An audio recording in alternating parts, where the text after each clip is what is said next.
سخت دور کې ډېر تکالیف برداشت کړل او د هغې نه باوجود یې 314 صحابه کرام تیار کړل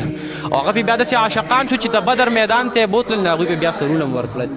داسې خلک وو کو صورت یوسف وګورئ او د یوسف علیه السلام د حسن باره کې راځي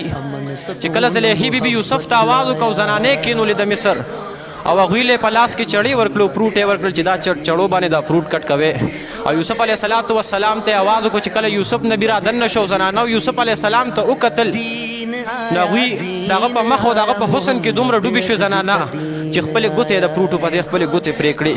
زه خو وایم دغه صرف د یوسف حسن و راشه د محبوب کریم علیه السلام حسن وګوره چې د یوسف په حسن باندې زنانه ګوتې پرې کوي نو د محبوب کریم علیه السلام له رب لا یزال دومره حسن ورکړی دی چې هغه باندې بیا د بدر او د خود میدان کې صحابه و سرونه پرې کړل ابا عیسی مبارک به فرمایل وي ستا د هېڅ سبق چې ما ته استاد وي نور عشقونو ته مې یو دم برباد وي د عشقونو د انکار طاقت مې نه و زه پوهېږم دا مې ستا په امداد وي ستا په عشق باندې چې خپل مولا سیراب کړم زړه زما حاصل مقصود د مراد وي او کو بیان د یار فرمان کړي سرګنهانه بیا قاصد کو مې د یار څه ارشاد وي